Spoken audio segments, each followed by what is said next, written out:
World Jam Global Radio. This is Clarity. What's up, y'all? It's Tonight X here. Got a new song to share with y'all. If you like what you hear, like, share, spread the word, all that good stuff. Word of mouth is important, so crucial to getting the word out about an issue.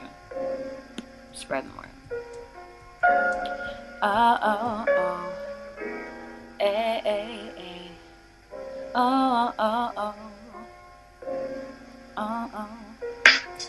What happened? What happened? What happened to Sandra Bland? Sandra Bland. Hey, I'm asking, what happened to Sandra Bland? Sandra Bland. Look, baby girl's the definition of a come up. Got a new job, so she moving out to Texas. Had a degree, good head on her shoulders. Red and blue lights telling her to pull over. Damn, she had to get out the way. She forgot the signal, so the price she about to pay. Little did she know that it was more than what she bargained for. Got a marking court dates on the calendar. All because she chose to smoke a cigarette. She didn't put it out, so it's a failure to arrest. He pulling out the taser, yelling and he threatened. Said he light her up before he slammed her to the pavement.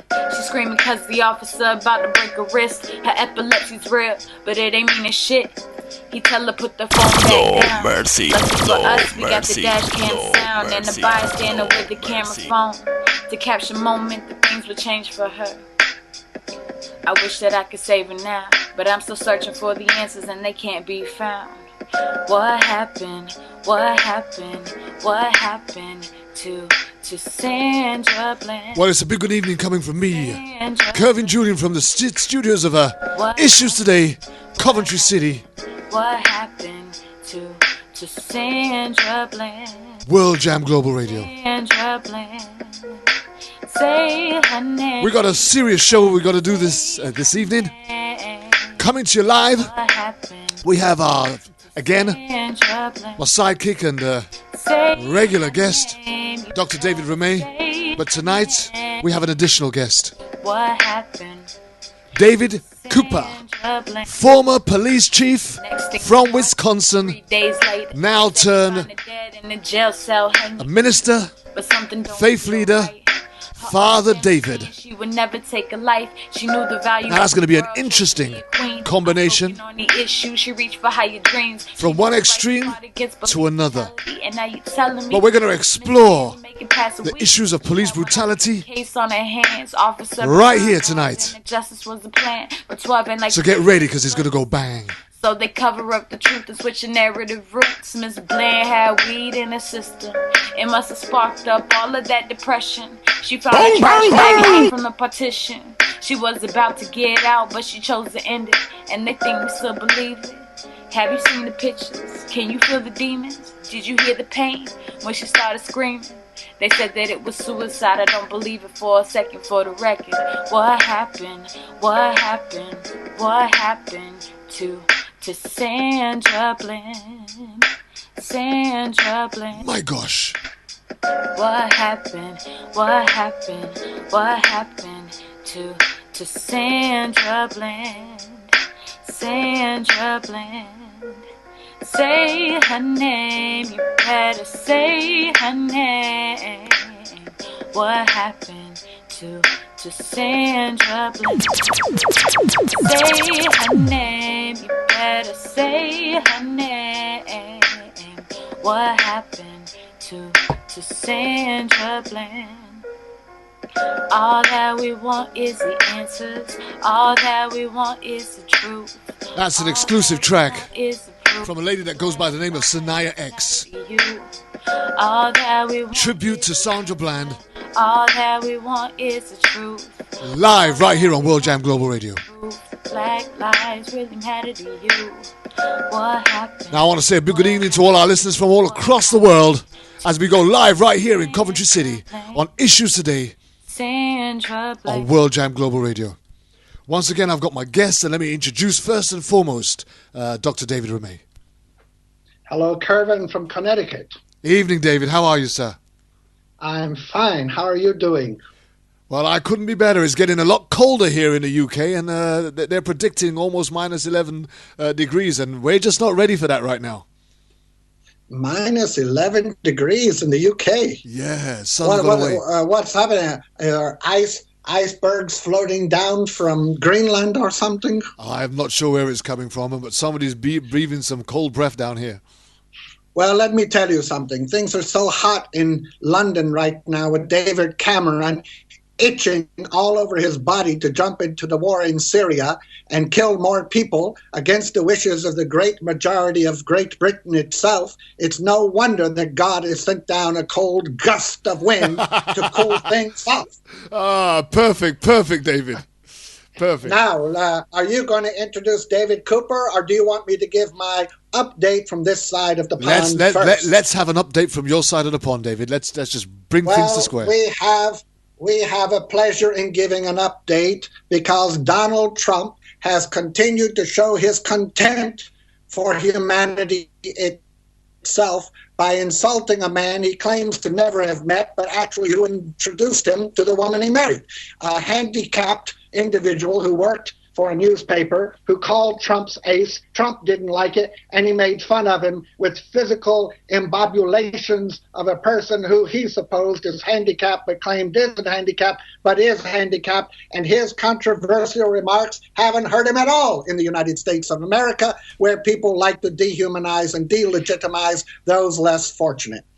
For some odd reason, the great black savior, and that's what he calls himself, who forgets the black community from which he originates, Mr. Carson, or Dr. Carson, or the genius neurosurgeon who operates with his eyes closed, has gone to Jordan to visit some refugee camps. I guess he's gone over there so that he can come back and tell America how wonderful Israel treats the Palestinians who they occupy, enslave, dehumanize, and delegitimize without any qualms of guilt whatsoever, but while God watches and he is the ultimate judge.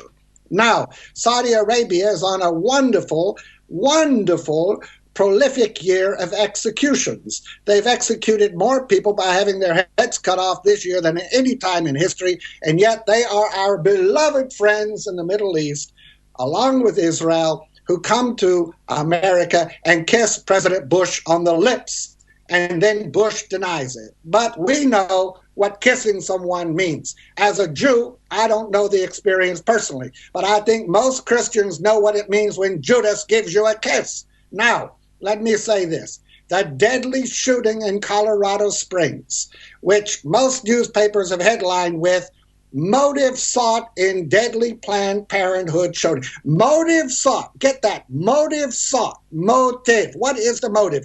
Well, they asked Jimmy Dillinger one time, why do you rob banks, Mr. Dillinger? He was a gangster in the 30s. Why do you rob banks? You know what he said? He said, because that's where the money is. Now, why would you bomb a Planned Parenthood facility in Colorado Springs, one of the centers of the Christian right in America, the radical extremists who consider law merely as an obstacle to overcome on their path to creating a Sharia Christian law in America outside of the Constitution, outside of the amendments, outside of the statutes and regulations, and outside of the rulings of the Supreme Court and Congress of the United States of America. Why would they seek a motive when the motive is right in front of their nose, and were it a cobra, it would swallow them instead of spitting in their eye? It's so close. Because of one reason, and one reason only, because Planned Parenthood operates under the laws of the United States and does things they just don't like. So, last year in Colorado, 4 Planned Parenthood centers were arsoned, that is, burned to the ground. And now this crazy man, Richard Louis Deere, 57-year-old, white, male, Christian, exactly as I predicted yesterday on my Twitter account, to over 14,000 followers, went in and killed a policeman and 2 civilians. Now, one of the people he killed was a police officer. His name was Garrett Swayze. And irony of irony, Mr. Swayze was a Christian rightist who was a co-pastor of his church. We've got an echo coming on. Has somebody got the station on behind in the background? You need to turn that volume down. Turn the volumes down. Now, let me say this. It is very clear in my mind that what the motive of this individual was is to close down that Planned Parenthood and to kill people involved in illegal action. And that means only one thing: domestic terrorism. Now, last month at the Democrat debate and afterward, the Republicans demanded President Barack Obama and other Democrats to call the acts in the Middle East radical Islamism, radical Muslimism. I now demand every Republican in the United States of America to call this domestic violence exactly what it is: radical Christianity. Put the plate back in front of the hypocrites. If they want radical Islam, show them radical Christianity. And we, the United States of America, are the only Western country in the world that has a radical religious fringe creating a type of fanaticism that they and they alone project upon the Muslims of the world. So that's how it is in America today. We face hypocrisy, we face violence, we face domestic terrorism, and we are facing an election for the President of the United States in which the white minority now, who are Christian, fear above all that America is becoming a minority. That is, Hispanic and blacks will outnumber them, and they don't want it, and this is their new civil war. It is up to all men of good conscience and faith in the one true God that we now stop this kind of domestic violence and quit saying we're looking for a motive when the motive is right in front of us. That's it from America. Amen. Thank you very much for that introduction, David. And we'll waste no time in introducing our very special guest tonight. And it's none other than Father David Cooper from Wisconsin, former police chief, now turned minister, who has a congregation of his own. And I'm sure he's going to have something to respond with on that issue very shortly. But yes, let's welcome Father David Cooper. Good evening, David. Good evening. Happy to be here this evening. Okay. How are you, sir? Tell us a little bit about yourself. I'm doing quite well, but after... Yeah, go on. Okay, well, I'll start with myself. I have served in the police for, well, let me go way back. I was a U.S. Marine right out of high school and spent 4 years on active duty and then another 6 years in the reserve. And, got out of the Marines to go back to college and then maybe go back in again. But, of course...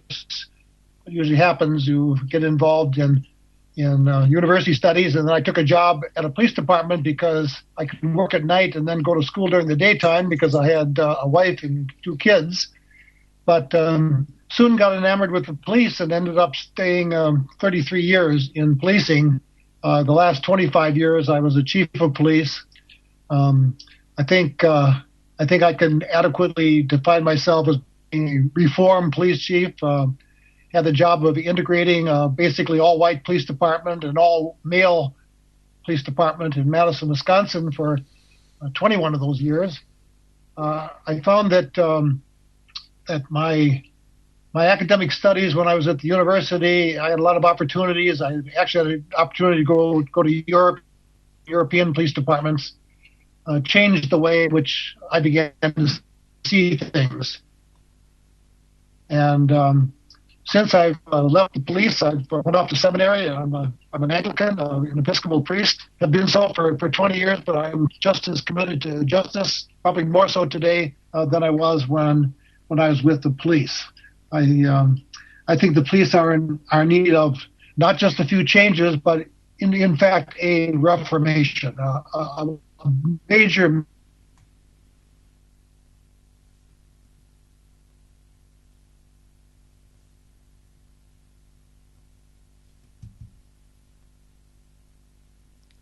Hello, David. Okay, we've just lost the call. Sorry about that, guys. Bear with me. We're going to go straight back to it.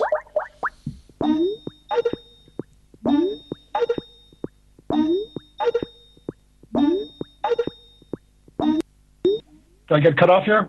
Yeah, we all got cut off there. It might be our end. I'm not sure whether it's the internet, whether it's because of the weather. But yeah, the whole call got cut off. But you do carry on, David. Okay, I don't know what part you lost me, but I was saying that I'm really concerned today, and I see that not just a few changes need to be made in police organizations that serve allegedly free societies and democratic societies, but a major reformation, a major rethinking and restructuring about who police are and what they do in this society. Okay, well, look, let's get right into the nitty-gritty, right while we're there, because this week, Laquan McDonald went international, went worldwide. I mean, it went right off the Richter scale.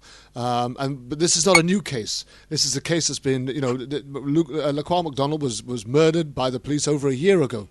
But subsequently, on the orders of a judge to have the dash cam video released, the officer was then fired, dismissed, and charged with murder. Now that's all dandy, really. But here's my real question: what was it that the judge saw last week that his superiors didn't see a year ago? How do we have this whole 12-month imbalance where this guy can carry on as normal until the intervention of a judge? And I'm asking myself, what set of eyes did the judge have that his superiors didn't have back then? Yes. Well, the thing is, the judge saw exactly what the police saw. There's no way a normal human being, let alone a trained and professional police officer, seeing that tape would not call that one of the most egregious things that they've seen and immediately take action. The reason nothing has happened is because of the blue code of silence. Hopefully, if we can prevent this tape from being disclosed, if we can make our own narrative of the scene, that he had a knife, that the officer felt that he was in danger and he was protecting his other officers by shooting Mr. McDonald some 16 times. But, that just doesn't work in most citizens' eyes, nor most police, I would say. But still, the severity of what we saw on that dash cam video, it was 17 times he was shot. One of the things that I found intriguing on that particular portion of video was that the cop car that arrived with the dash cam that took that film, the officers didn't exit the vehicle or didn't approach the scene, and surely those officers would have witnessed, as they did because their dash cam picked it up, every single one of those 17 shots. They would have heard them all.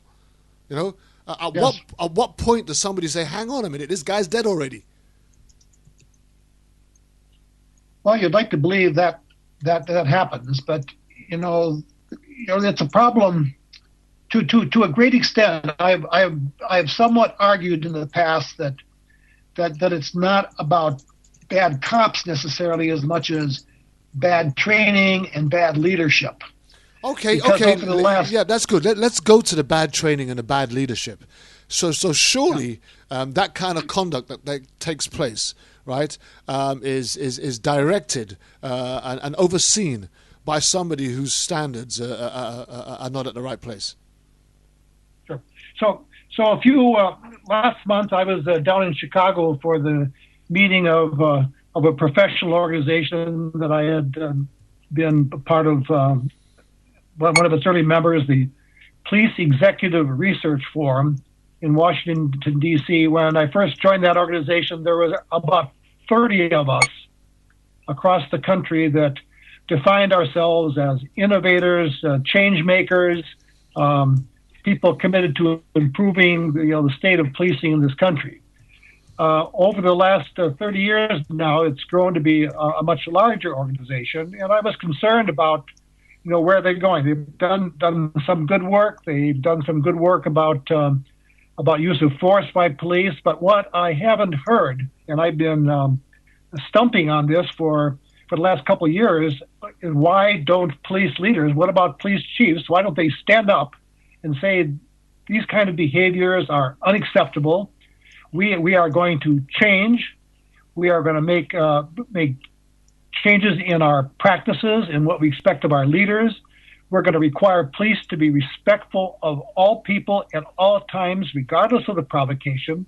We're going to work closer, very, very close with the communities that we are pledged to serve, and that we will change how we are using deadly force. Because the question I hear in my studies and just being around in some conferences, what I hear from people of color in America is a very blunt statement.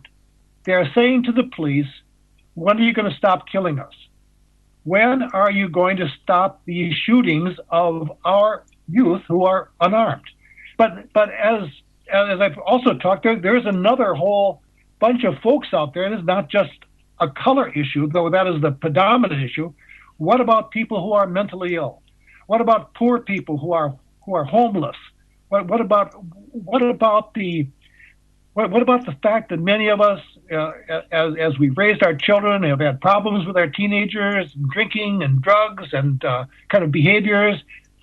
Why aren't we concerned about them? Because as Mr. Mike Bell of Racine, Wisconsin did when he was awarded a $2 million liability settlement from the city of Kenosha, he took that $2 million and he said, I'm going to change the law so police don't investigate themselves. And Mr. Bell developed a number of allies around the country and in our state. And this past year, we got a state law through that said that police departments cannot investigate themselves on these shootings, which was the common practice, not only in Wisconsin, but in most places in America. So that's coming under question. But it's that leadership, this failure to speak out, of doing the right thing, that just about drives me to distraction.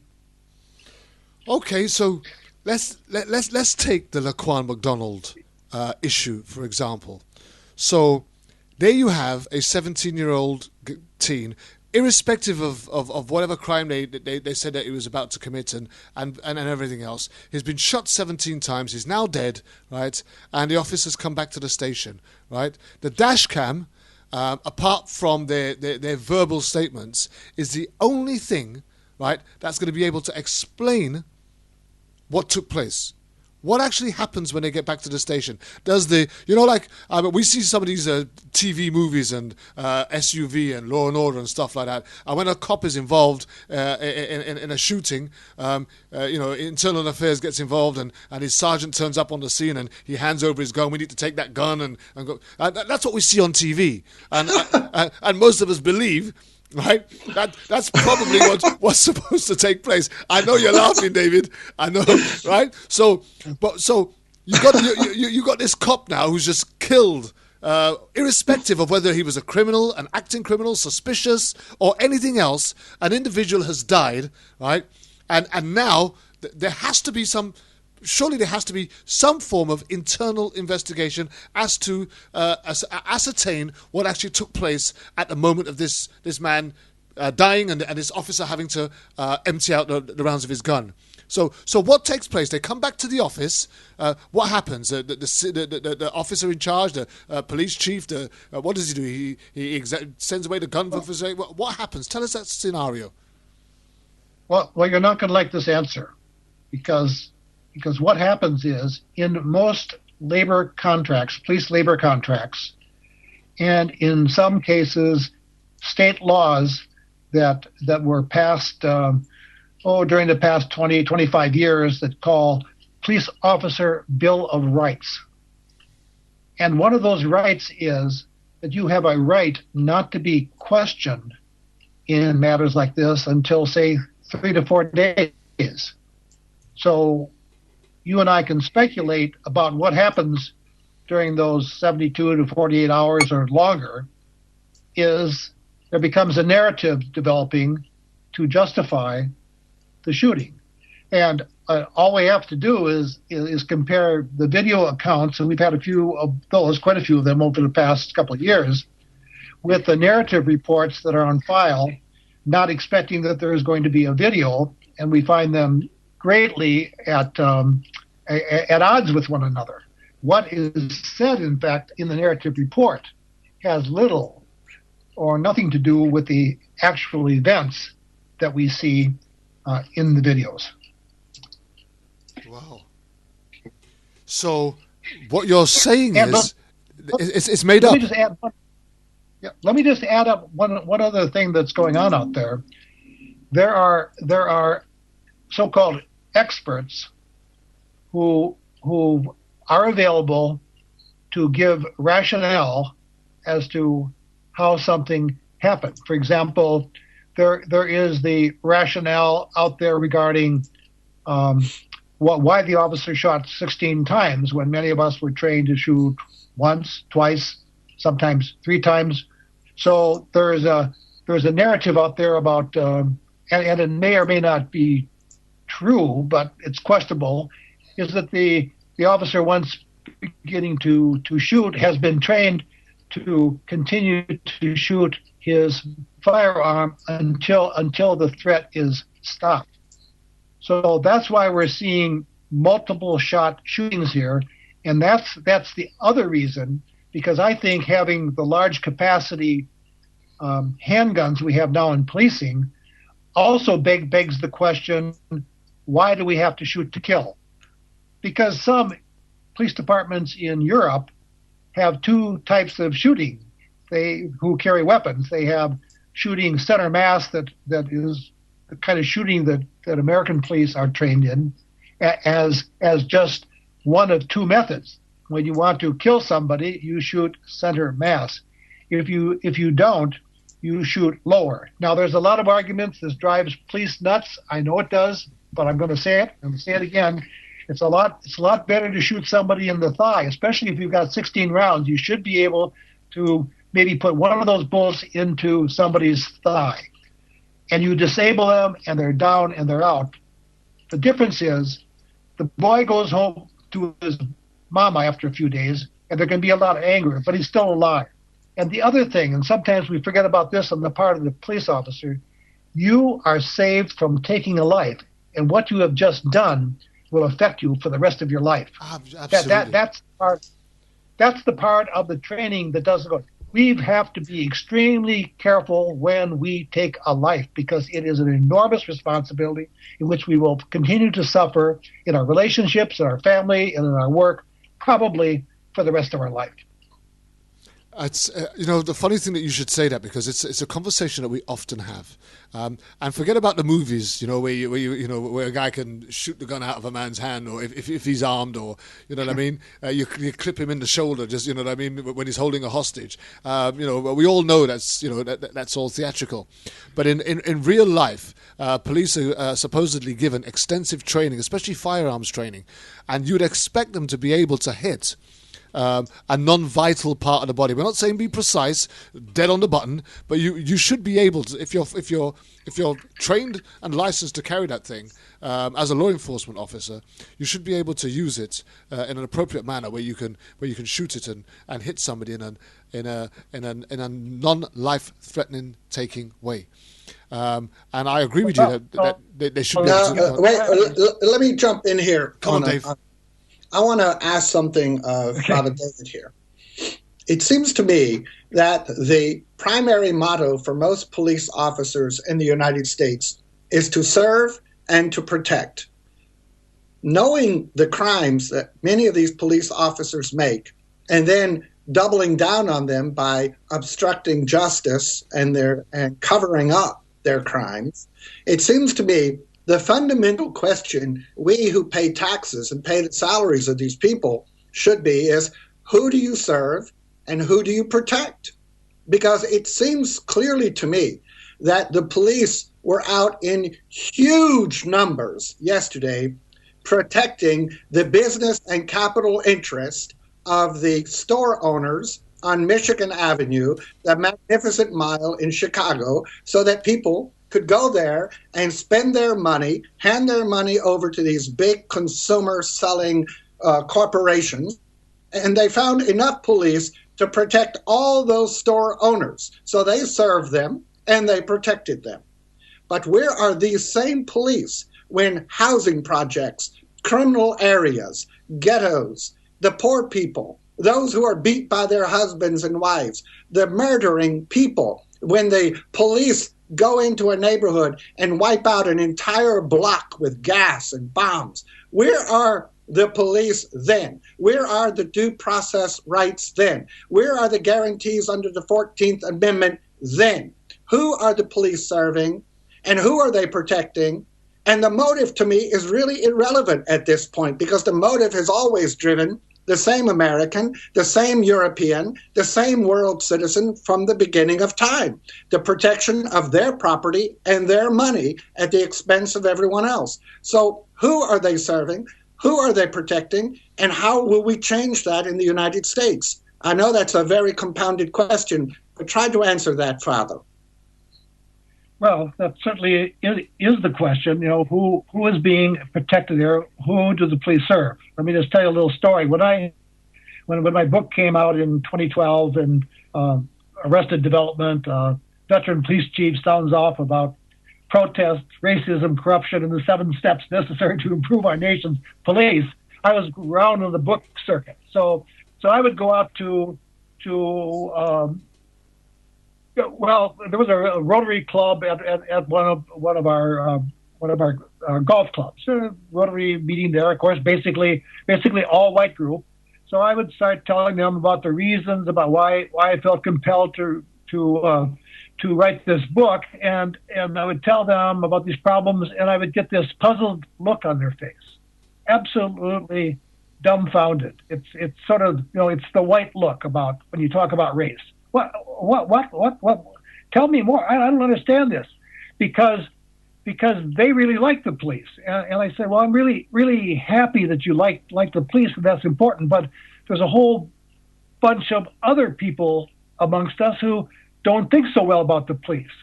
Has anyone had a recent contact with police?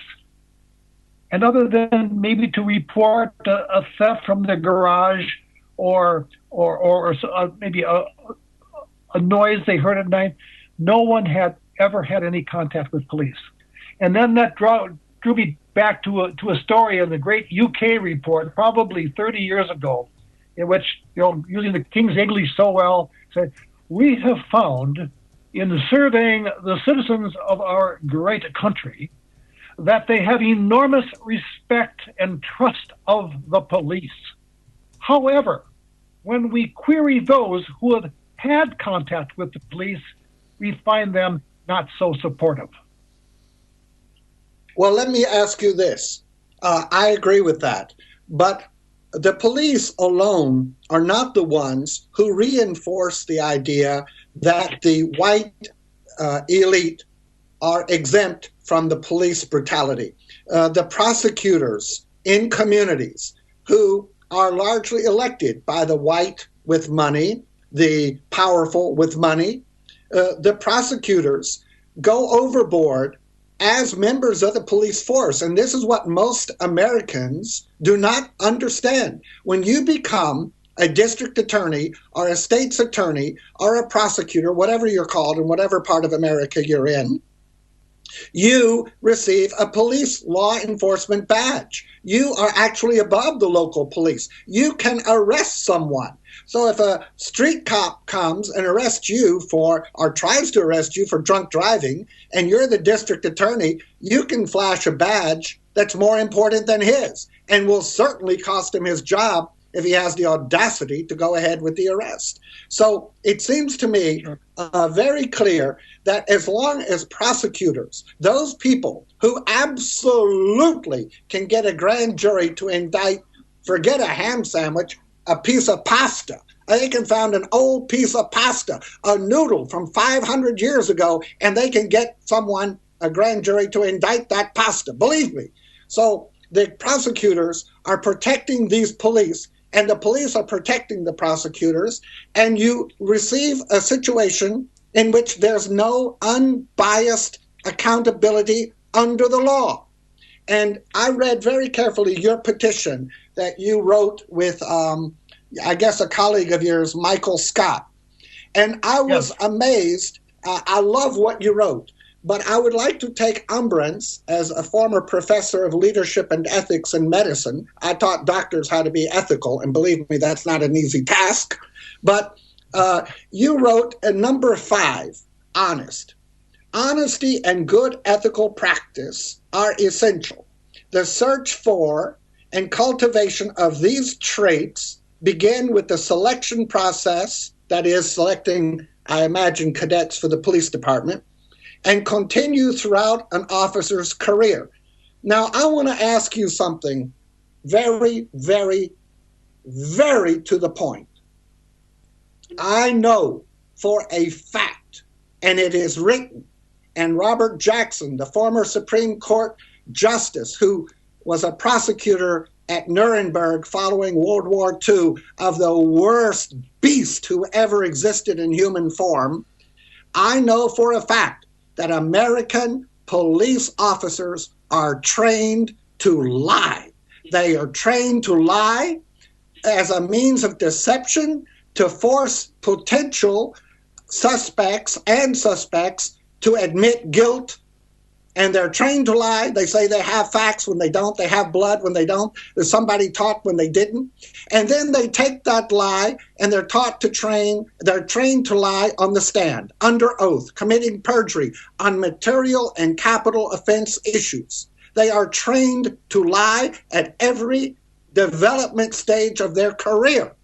Now, let me ask you, you put number 5 on your petition of 10 important factors for police. Don't you think honesty might have been considered as the number 1 issue? And don't you think that as long as this country advises police forces to train their officers to lie and supports them in that process in the judicial system, that we can never cure the problem when there's not a fundamental issue of honesty? Well, that's a very good one. I want to say that of those 12 characteristics, you might they're probably best having bullet points rather than numbers. Certainly number 1 isn't number 1 on there. But let me just say that I don't know if you noticed how many people that's been up there for about 4 years now. So how many police leaders do you think across the country have signed that petition? Did you look at that, David? I'd say very few. Yeah, well, they're like 60-some. How many? 60-some. 60. Yeah, because they don't agree. And let me say, I'm not attacking you for the order you put them in. Anyone with a brain can see you put them in alphabetical order. My question is, knowing how important honesty is to you as a former chief, as a priest of is it the Catholic Church? I don't know what church, but as a priest, which one? Anglican. Well, that's all right. You're watered down Catholic. That's fine. But whatever you are, it seems to me, honesty is one of the 10 commandments. Now, agreed, it's not the first, but not to tell a lie, it seems to me fundamentally it comes very close to those first 5 that deal with your parents and God. And number 6, I think, is don't lie. So after you get God out of the way in the first 4, you get the 5th out of the way with your parents. The very next item is don't lie. And yet these people are trained to lie. But I mean, murder, adultery, coveting your neighbor's goods, all those come behind God's order not to lie. And it seems to me that as long as police are trained to lie, you're going to have a policeman who is irritated because he can't get a kid who's running away from him, and the kid runs across a lawn, and that policeman's chasing him in his car. He's saying, hurry, hurry, hurry. And then he gets out on the main boulevard. He tracks him down. He passes 2 other police cars. He pulls out in front of the kid to give him an advantage, like you're shooting a bird out of the sky or you're shooting a skeet. It's much easier to shoot somebody coming onto you than running away from you. Everybody knows that. So you give him a lead. He jumps out with his automatic weapon. The kid is like probably laughing at him. He's high on drugs. He's mentally upset, whatever. The kid's running away from him, kind of like a rabbit.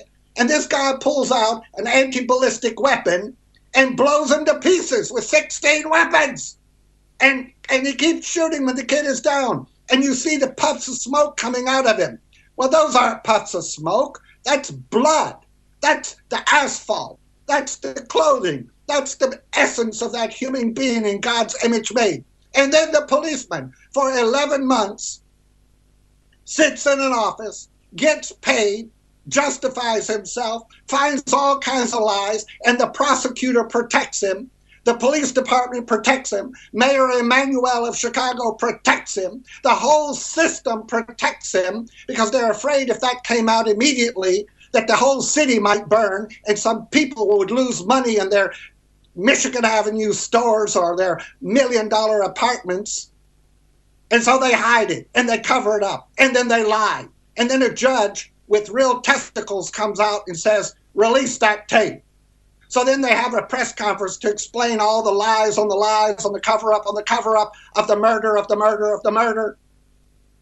And then what do? Then they say, be calm. We'll take care of it. This guy, he was afraid for his life. He was afraid of his life. If he was afraid of his life, why the hell is he wearing a uniform? Go become a gardener. Go become a flower maker. Go become a hairdresser. I was in the Army. I saw the guys with the big mouths, and the guys with the biggest mouths were the first to wet their pants when the machine gun fire came over their heads.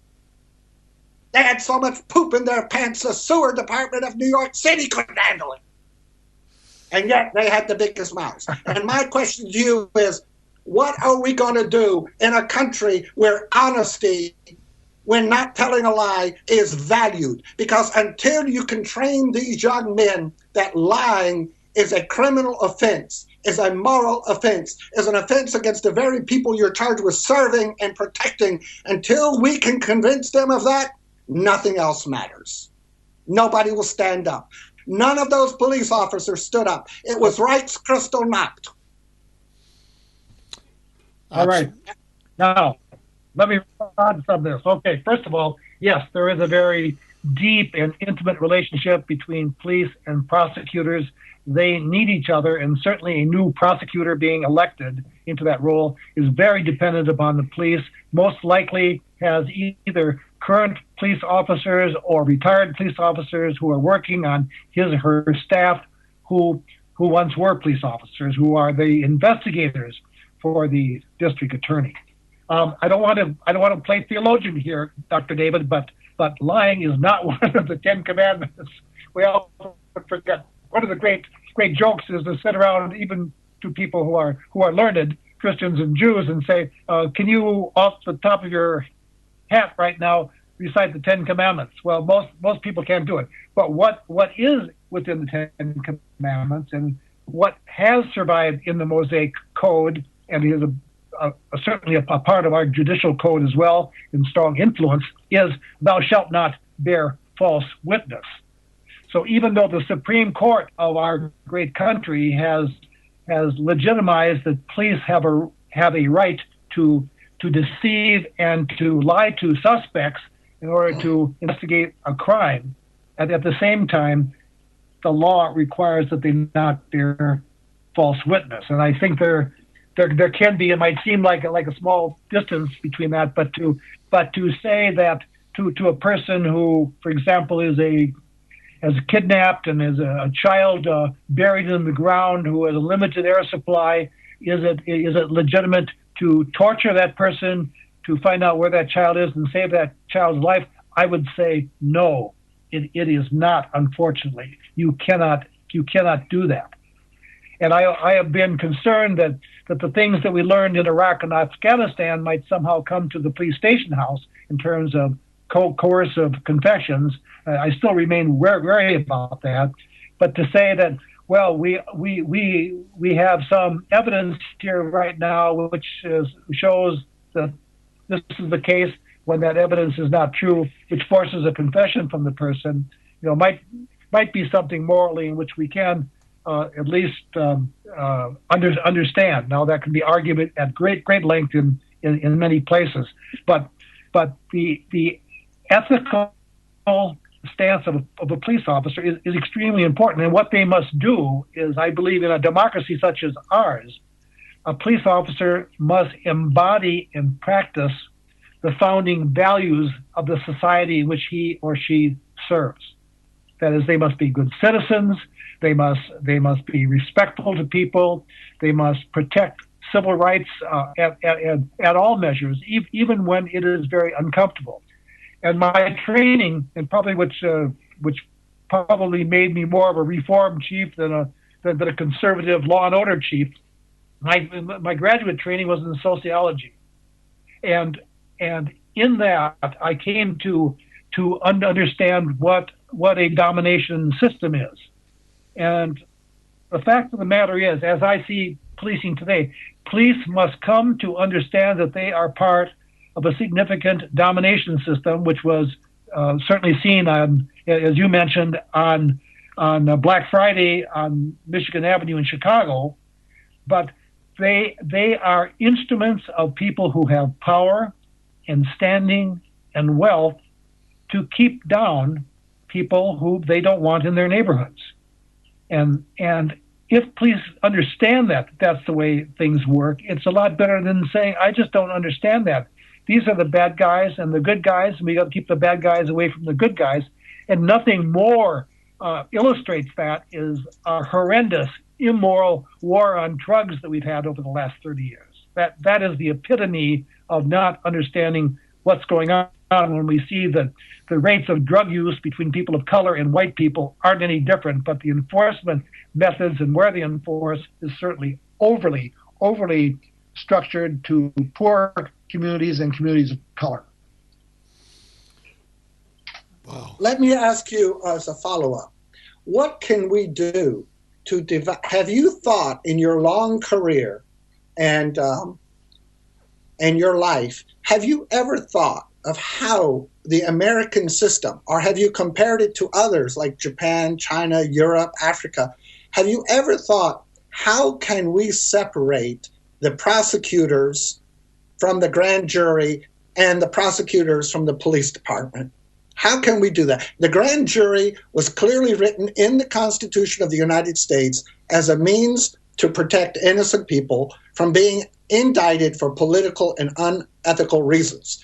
And it seems to me the police came long after prosecutors, and prosecutors either co-opted police or police co-opted prosecutors. But either way, they've seduced each other and they enjoy sleeping with each other. How can we divorce them?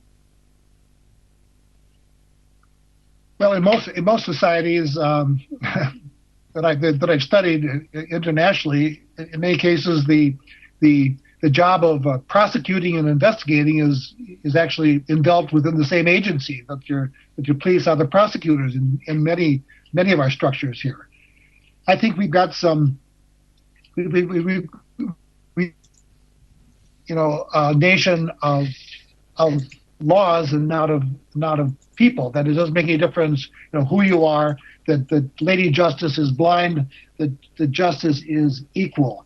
And I think that's the model we must have. And we are going to have an extreme challenge. It shouldn't be any different than it certainly was at the beginning of the 19th century with massive numbers of immigrants coming into America. I remember a story one time in New York that it was very common in most shops to see Irish need not apply, that there was extreme discrimination against them.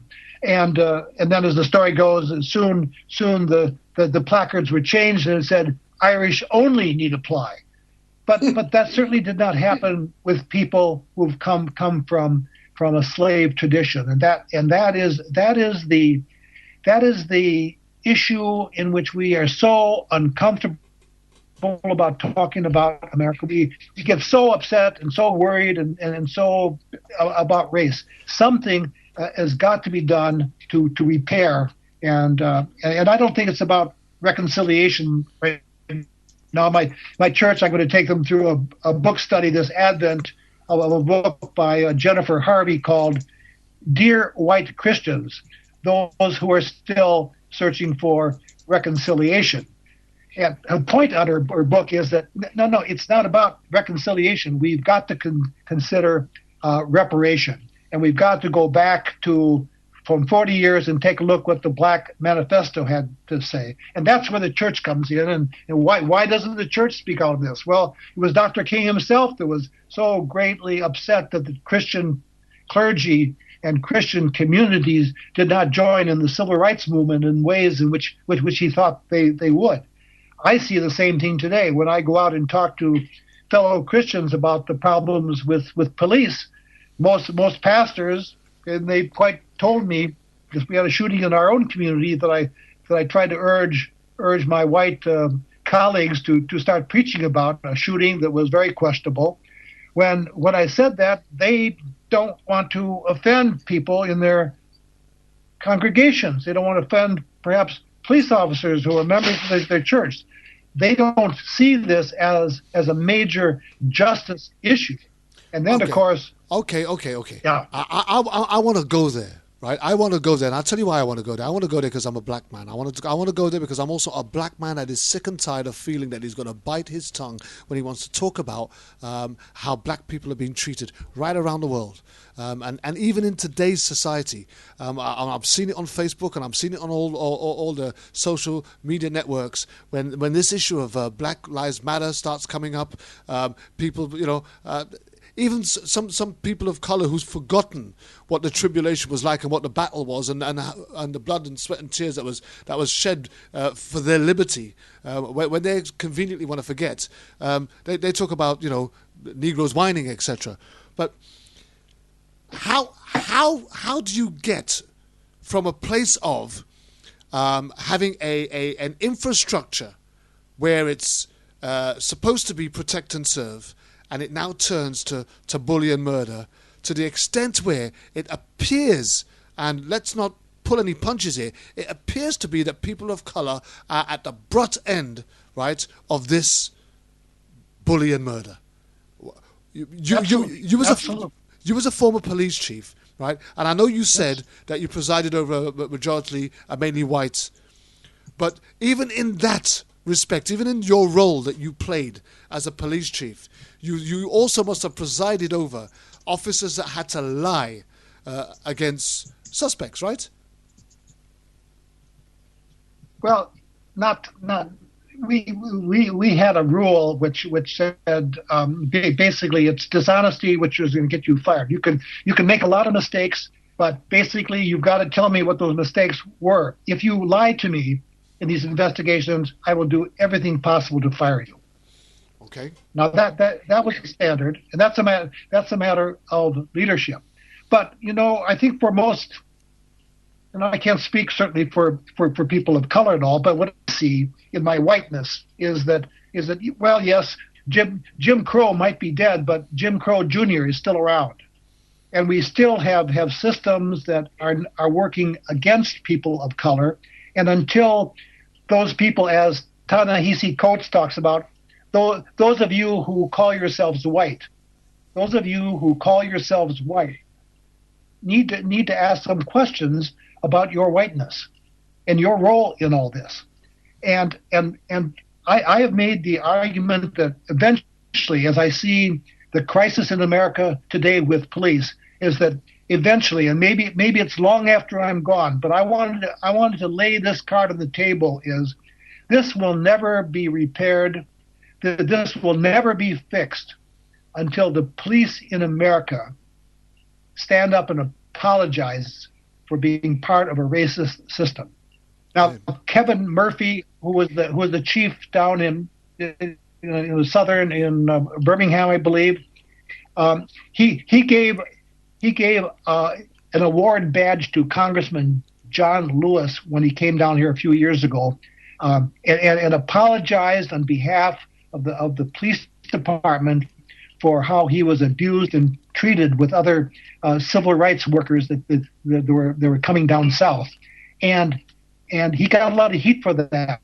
But the interesting thing is that the chief wasn't even born at the date this happened.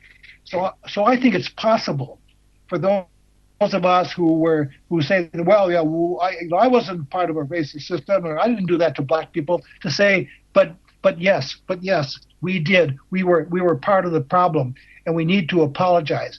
a few years ago in 1999, I went down to South Africa for the Parliament of World Religions, and I had a chance to talk to people who are on the Truth and Reconciliation Commission in South Africa. I was amazed by that story.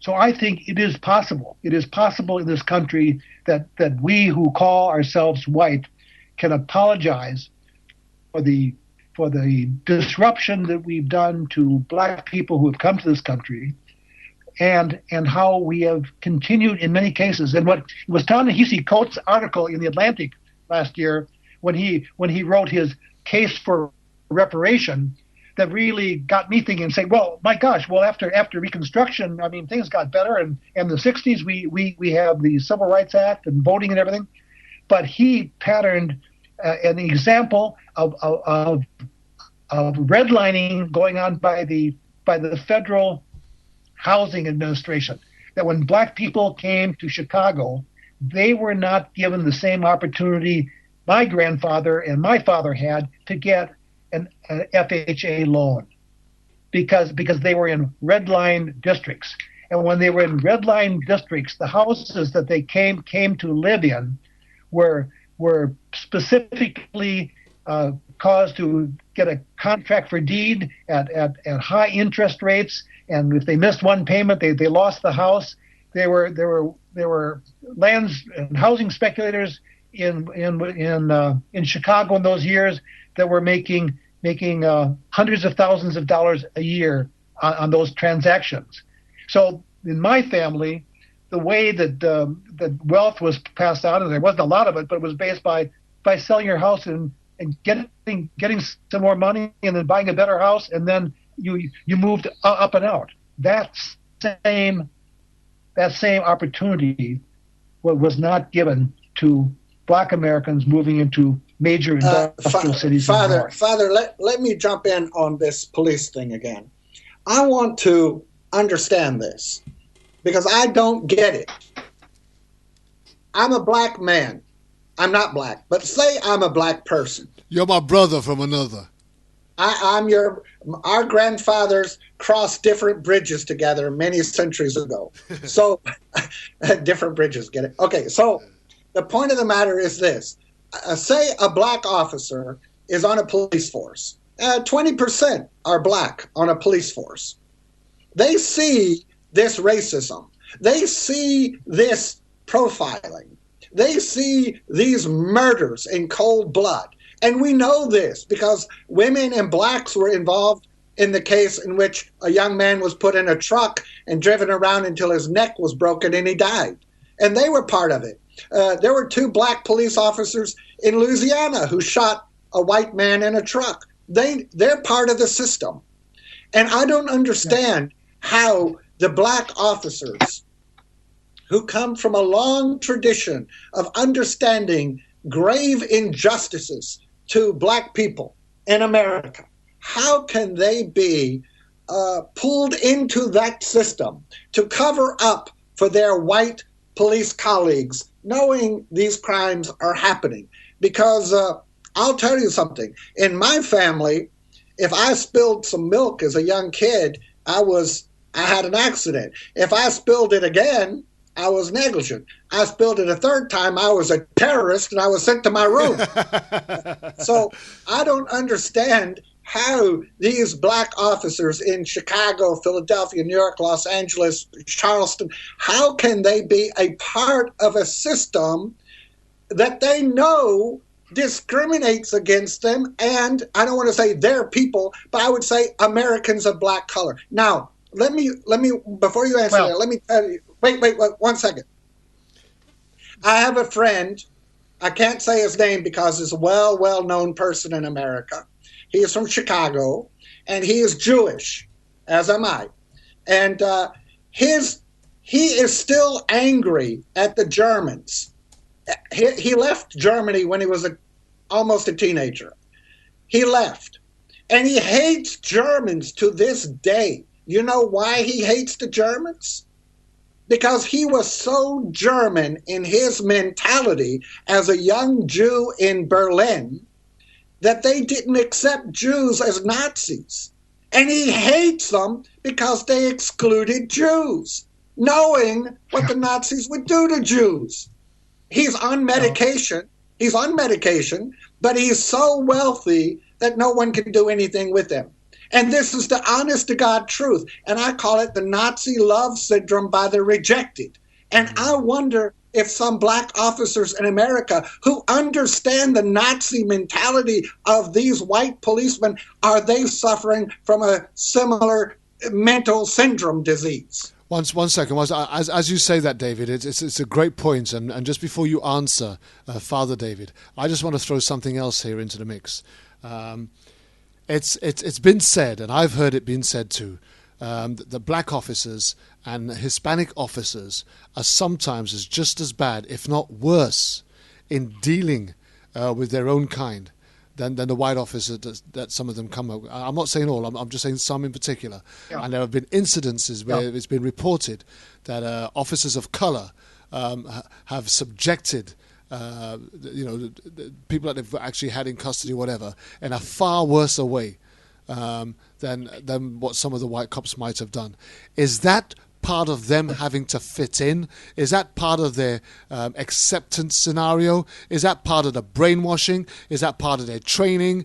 Is that an instinct to survive? How do we justify Hispanic and black officers actually perpetuating a far worse crime on their own race and ethnicity than those that they have witnessed subjected on others? Sure. Well, I think that, maybe to answer Dr. David here, there's another experience that is in the literature, and that is in the Holocaust camps, the kapos, the Jews that were put in charge of other Jews and how they tended to act. And then there's the Stanford prison experiment of Zimbardo a number of years ago, where they tried to replicate a prison situation and randomly selected prisoners and guards and called it off after a couple of days because the guards were getting too brutal towards the prisoners, and these were all students randomly selected.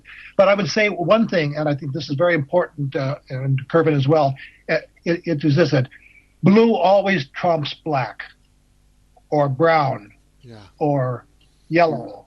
It is so the way I have thought about this in hiring a lot of black officers and working with them, I don't understand what that's like because I am white and I'm distorted in how I see things. But one thing I have perceived from this, and more recently after reading Cheryl Dorsey's book Black and Blue about her experience as a black woman, a career long black woman, a sergeant with the LA Police Department, points out a lot of these things. I mean, it is dangerous.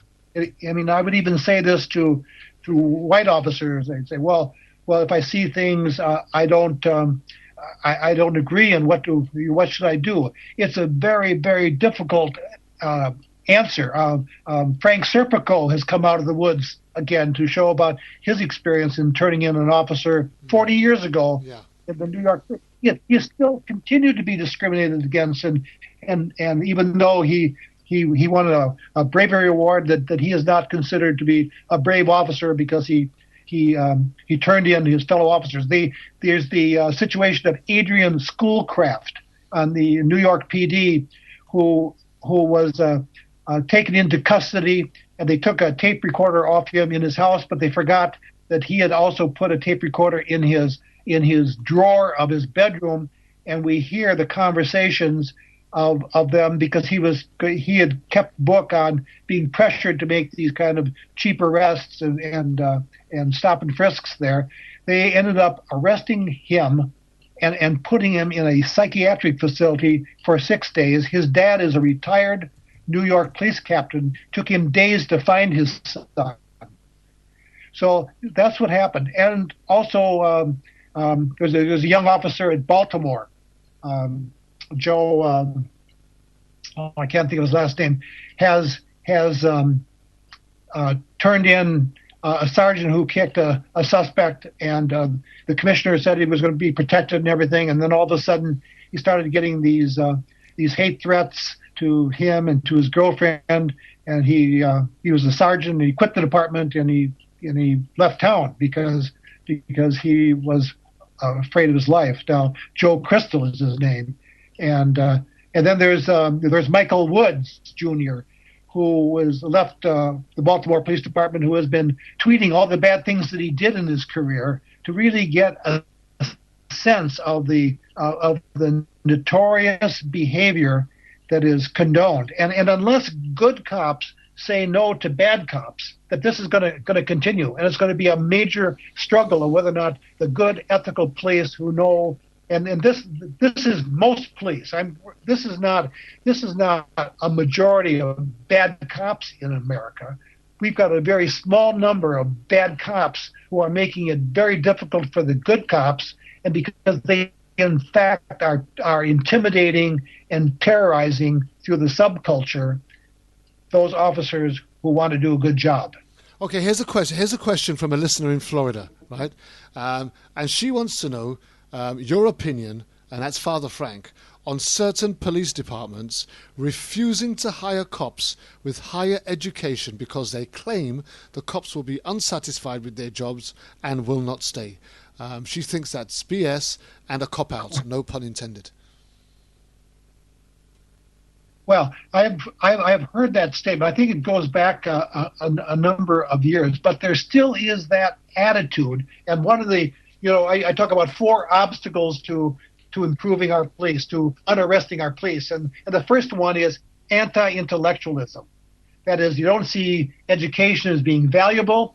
You don't see research as an important part of finding out how to do things. You're not interested in building a body of knowledge. The second one has to do with violence, and that is just too excessive use of force in too many situations. And the other one has to do with disrespect. The police officers are not respectful to people, and that's causing an enormous problem in relations. So I would say that that is not the norm today. But I have been very, very concerned about the kind of educations police are getting, and I was involved in a big struggle a number of years ago with police who just wanted to have a criminal justice degree. And when I looked at the curricula of these degrees, they're pretty much too much cop shop and not enough psychology, sociology, political science, art, and the other things that a well-educated person needs to know. Because you cannot be an effective police officer in America today. Just cannot be an effective police officer if you're not an educated person. And that is just absolutely essential. Educated, and hopefully somewhat experienced, some life experience beyond your degree. And then, so when you may be joining the police, you're 30-some years old rather than 21. But they make better cops that have education, that have some experience, that are mature. Let me add this. It doesn't really matter the education level if we don't focus on honesty. Educated people, there were many doctors, many PhDs, many high-level, well-educated people in the Nazi ranks who ran death camps and did horrible things. Education has little to do. It's morality. It's a sense of right and wrong. It's about a sense of serving rather than being served, of giving rather than taking. Now, if you look at the American police force, and I'd like you to respond to this as a former police chief. Now, I was never a policeman, but I was in the Army, and I understand the chain of command and a rank structure. I also know what it is to pull rank and to keep your mouth shut. Our police forces are militaristic. Their ranks are sergeant, lieutenant, captain. They have ranks of military officers and enlisted men. Their structure is a chain of command, and it rolls downhill. And if you act up, the poop is going to roll down like a snowball and bury you. They have weapons that are taken from our armed forces of the United States. They have tactics that they learn from their former military careers. Most of them were in the military, and they have first priority in being hired. They have intel. They have spying. They have deceit, and they have lying. And they have training under the military forces often. And now in America, the Israeli Defense Forces and Israel's police forces have come over here and started training American police. Like we need a colony to train us. It would be like somebody from Ghana going to London in 1880 to train Englishmen on how to be coppers. Also, they use force like the military, and ultimately they have this over-patriotic sense that they are right and everyone else is wrong, and therefore they can kill and not be held accountable. And that militarism, let me finish, that militarism has so infected the civilian police forces in the United States that we are no longer a domestic force, but a military force. Answer me that. Before you answer that, Well, go on. Carry on, David. I'll ask you after this. Yeah, I was going to say that the creeping militarization of our nation's police is a major, major problem. And I talk about that in my book. I was talking about those four obstacles being anti-intellectualism, violence, and then corruption, and then the disrespect. But the use of these MRAPs, these mine-resistant personnel carriers, there was a way to do that, but we didn't do that. One way would be that we have, a chief would say to the community, once in a while, we get these crazy snipers out here and people get injured. Wouldn't it be nice to have an armored vehicle where we could retrieve somebody who was injured? That there's limited, there's very, very limited use for this, but we're thinking about getting one of these, and then we could share it on a county-wide basis, and then we can decide, maybe what color we're going to paint it and what we're going to call it or something like this. So there'd be some involvement of the community in this. Instead, most citizens, went to sleep, on one night and woke up the next morning and they've got a mine-resistant vehicle driving around their streets that are used in the 4th of July parades and that are used for police recruiting. That's simply wrong. That's not who we are. And we also have to look with the kind of weapons we're carrying and the kind of clothing we wear. As a sociology person who studies sociology, I look at the presentation of self here, how you dress and how you the sort of the tools you use greatly affects your behavior and how you are seen by other people. So the militarization is a big, big problem. I said in my book, the problem is, when the book came out in 2012, is the National Guard should be doing these kind of things because they have the logistics and the communications to do the anti-terrorism work. But where are they? They're over in Iraq and Afghanistan. But really dangerous, and I've written about this on my blog. I read a blog called Improving Police on WordPress.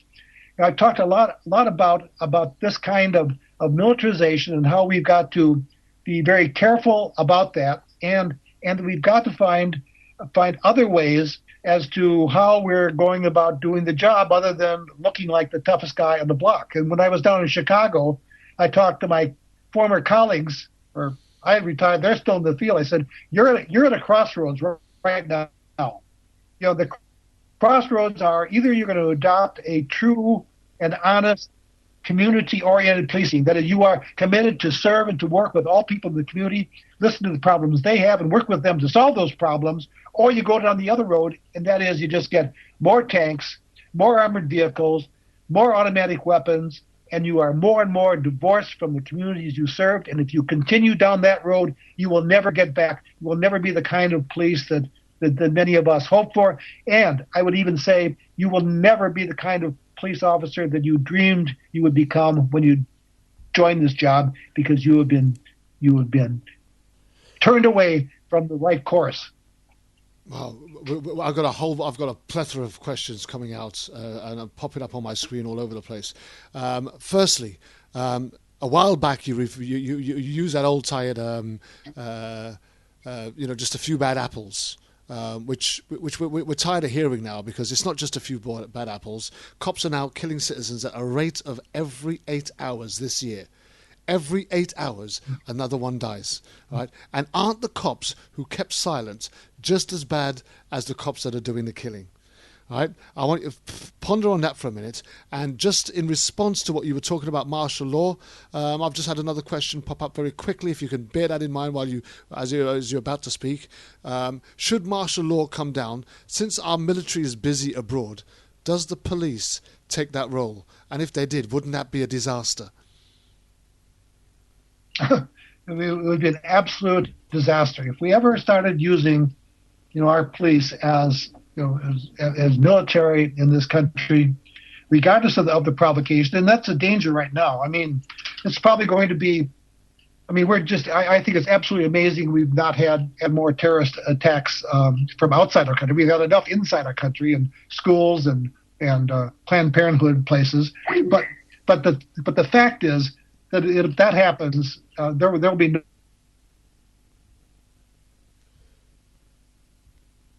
Traditionally, that Robert Peel, under the auspices of a Democratic police, saw that will never happen, and there'll be a great loss to this country. What was the other piece of that? The other bit was that cops are now killing citizens at a rate of every 8 hours this year. Yeah, and that's right. Well, the other thing is, and I know it's very difficult.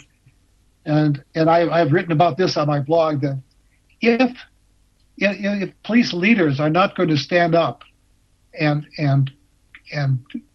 illustrate and set a vision of a course of improvement, and that is less use of deadly force, if that isn't going to happen, who's going to do that? Here's a question for you, Father. Can a police officer in the ranks do that? Here's a question for you, Father. Right? When did policing become so brutalized that we pull? Because almost every scene you see now, police actually arrive at the scene with their hand on their gun. And it's the first resource that they go to. There doesn't seem to be any attempt of communication. There doesn't seem to be an attempt to arrest somebody in a process of committing a crime. Policemen arrive, and the first thing they do is they put their hand on their gun. The moment you put your hand on your gun, haven't you left yourself with no other course of action but to draw it?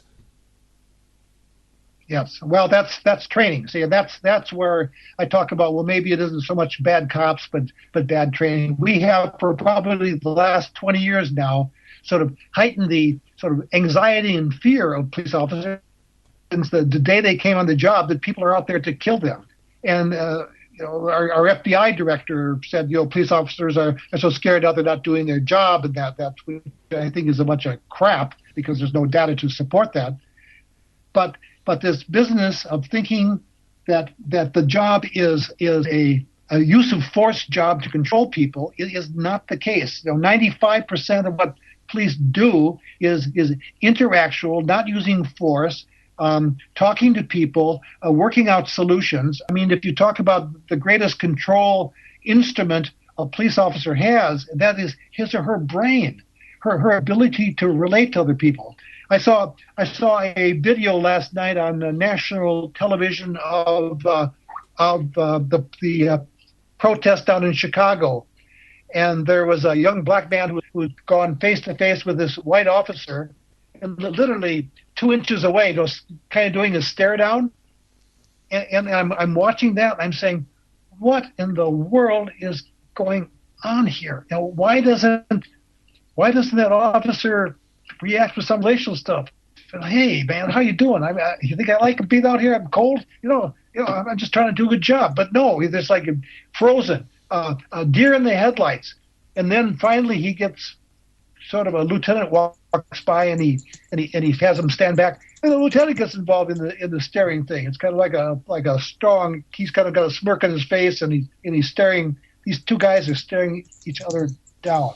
This attitude, but this attitude and behaviour that we're having is creating such a divide. It's creating such an us against them, right? It's alienating the police from the very community that they want to come in and support, right? So how on earth can that attitude and behaviour, right, actually endear them to a community that actually, because crimes are being committed, let's not get this wrong, right? There are crimes being committed, homes being burgled, women being abused, domesticated in a domestic way through domestic violence. There are rapes and robberies and murders. There's gangland terror, drug dealing and gang warfare taking place on the streets right around the world, not just in the USA. But in America, that seems to be predominantly what you have to go through. And yet those communities need to be protected and they need to be served. How on earth can you ever get a community to support or be encouraged by or to even welcome an invitation of law enforcement officers into their community when law enforcement officers go into communities, boots first, guns in hand? How do we get past this? Okay, let me just I'll tell you a personal anecdote of what I learned 40 some years ago. And guess what? It's at that same precinct station you saw if you watch network news in Minneapolis, where a young black man allegedly shot when he was in handcuffs, but saying that that's not the case, but nobody's releasing the video. So there's been a protest at the 4th precinct station. You mean Jamal Clark? You're on about Jamal Clark, right? Yeah. The young kid that was shot while he was handcuffed. Yes. Okay. So there's protests going outside. That was the station I worked out of. It was the station where I was working the night Dr. Martin Luther King Jr. was assassinated. So you can imagine what that night was like across America, where cities were burning, including Minneapolis. After sort of the buildings had cooled down and been cleaned up and everything, I wanted to try some of the things that I was thinking about and some of the stuff that I learned in school. And so I asked the captain if I could work a footbeat down in the black neighborhood in North Minneapolis. That there never had been a footbeat in the black community, and here I was, a white officer, and he said, yeah, well, okay. He was a pretty cool guy. Toward the end of his career, he had a lot of good wisdom, and okay, you go ahead and do that. And I said, well, Captain, if I work down there, I want you to agree with one thing, that I don't have to wear my hat. I didn't want to wear my hat because I want people to see who I was, and I didn't want to be an anonymous person out there. So I didn't want to just be an anonymous cop. So I started working out of the neighborhood center and meeting people, greeting people, talking to them, asking them about problems, and assuring them that I was not like those police that they saw in 6 o'clock news down south. And I commend you for that. I wanted to tell them that I was there, that I treated them with respect, that I was following the. But here's the thing. But here's the thing, Father David. You're only one of a few. There's not many officers. There's not many chiefs of police that will come up and testify that. And here's a story coming out of St. Louis just this week. Right, a St. Louis City Minority Police Organization announced that they have no confidence in Police Chief Sam Dotson for several reasons: his lack of attention to community engagement, his failure to communicate his crime-fighting strategies to officers, and his internal policies that have caused fewer African Americans being promoted. Now, there's a whole series of allegations that are coming out of this, and part of that was they asked him to put together some sort of after the Ferguson issue, they asked him to put together something that would allow them to go into the community, and he had sufficient officers that had a relationship with the community that he could have appointed to head up this thing.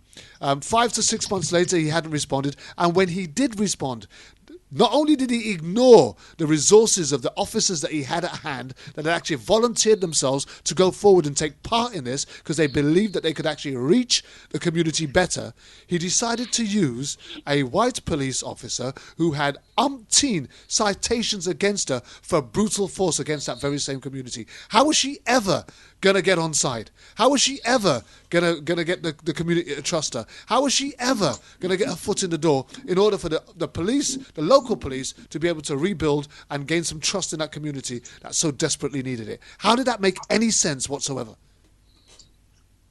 Well, Jim, I read that article too, and I was sort of dumbfounded by that. I mean, it's just, I think, at least I would hope that there's enough. I realize that all the nation's police chiefs don't read my blog or have they read my book, but I think that they're starting to build a number of allies. I think, and a lot of them are not active officers, but they are people like Alex Salazar.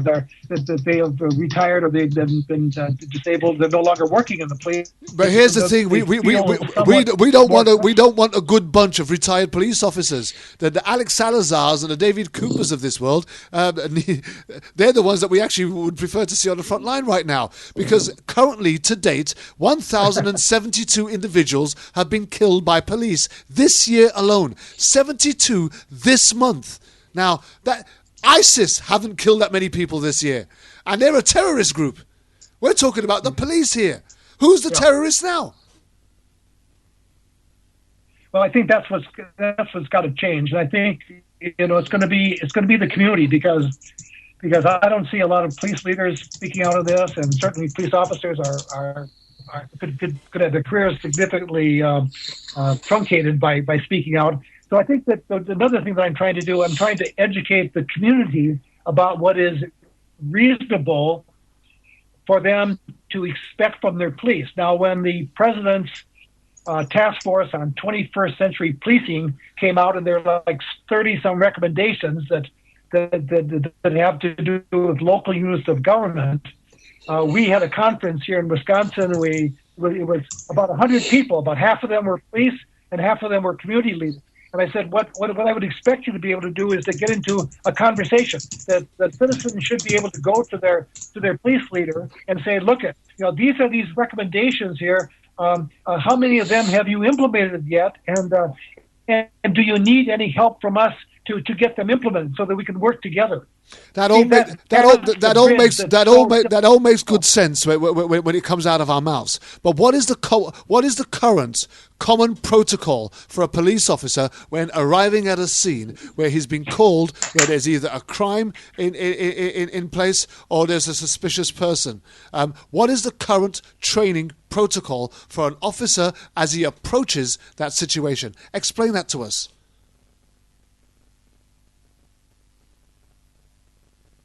Hi, are you there, David? Anybody there? Talk to me, somebody. Right, okay, don't worry, stay with us. The line has just gone. Again, we are losing signal, but I'll get it back for you now. Right, no, you cannot call, sir. Right, let's get them all back in there. We'll get them all back in there now. Just bear with me. This is. Oh, I think I've lost signal.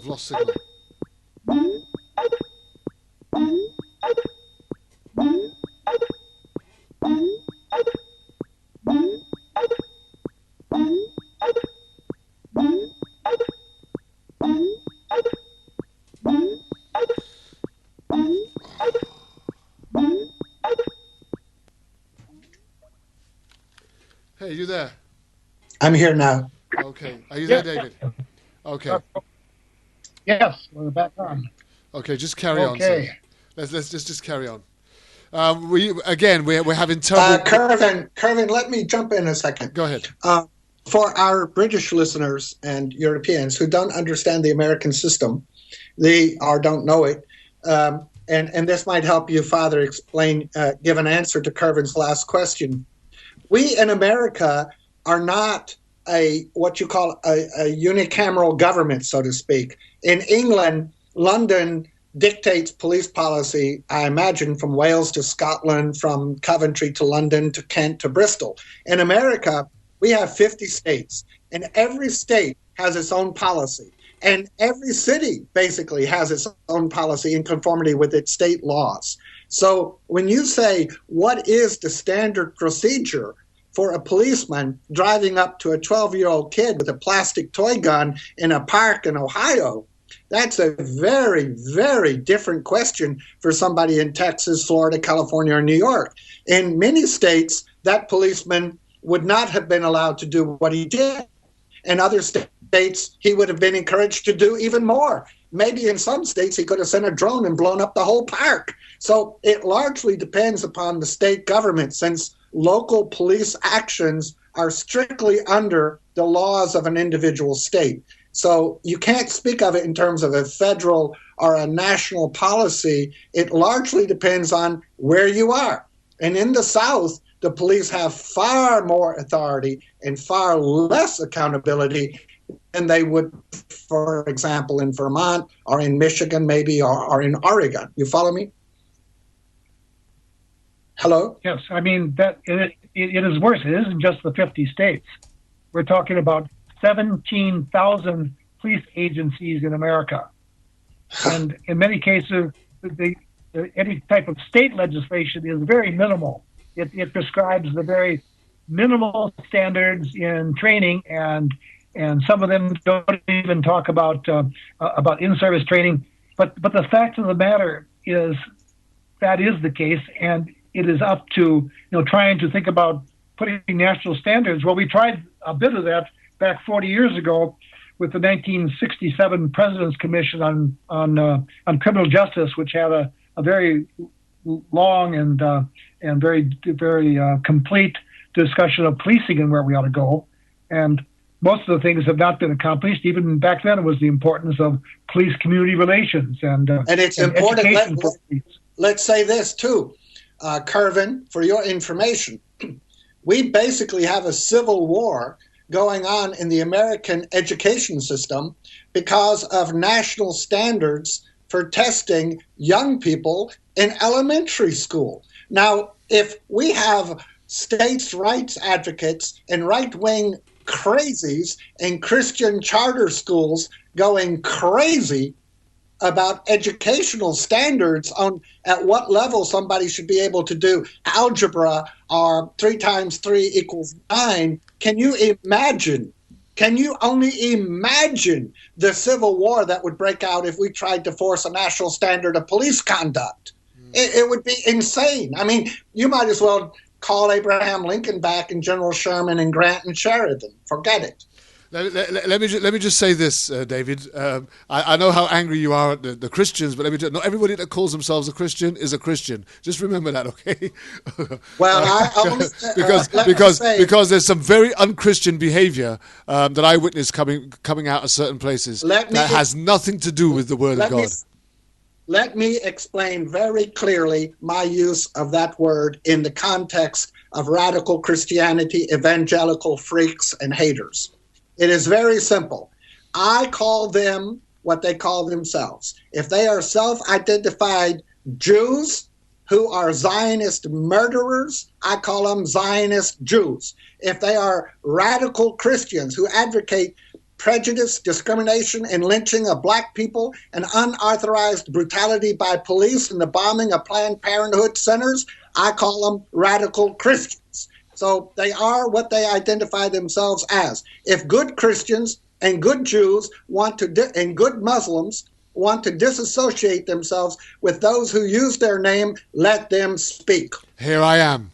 I disassociate myself as a Christian with any. And I disassociate myself from radical Zionists who blow up Palestinian homes. There we go. All right, now we've made that perfectly clear, because I don't want people to get the wrong impression about my good friend David. Right? Oh, I like Christians.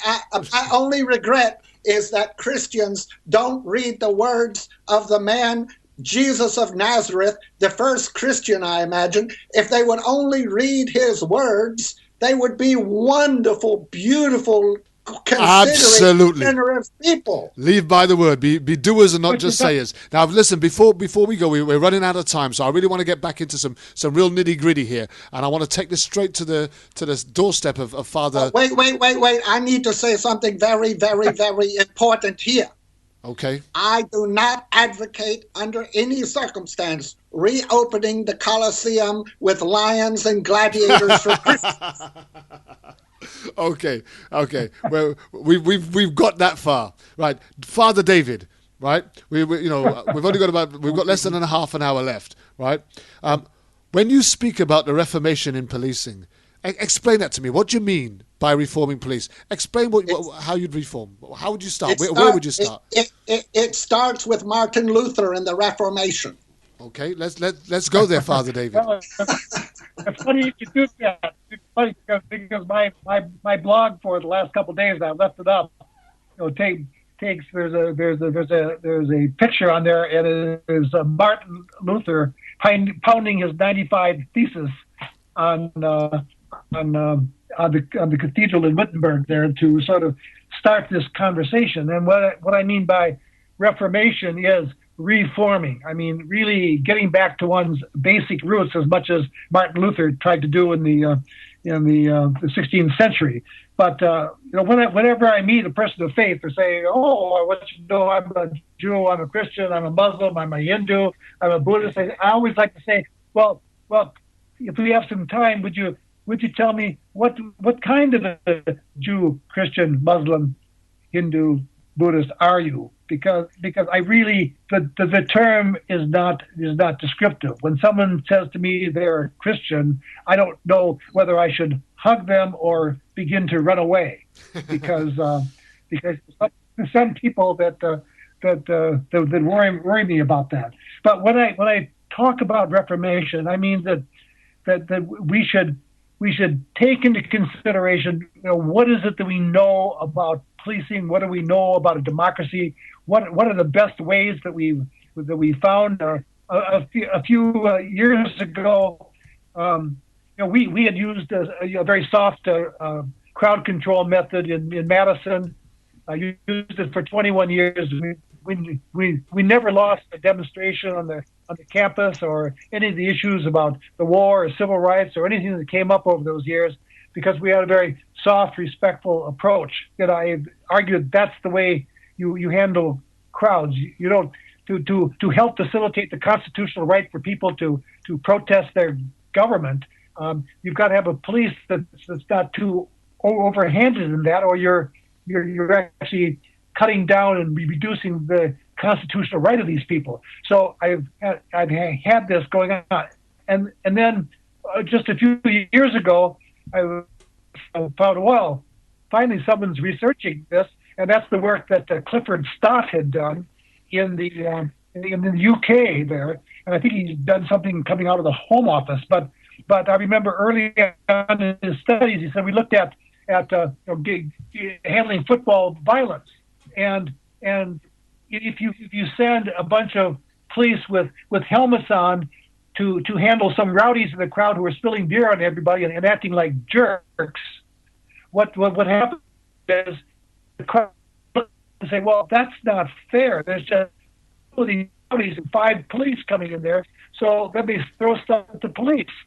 But if 2 constables walk in there in regular uniform and kind of walk down the row and say, just you cease and desist that. Will you calm down here a little bit, and let's stop you throwing beer and making trouble, and let's watch the game.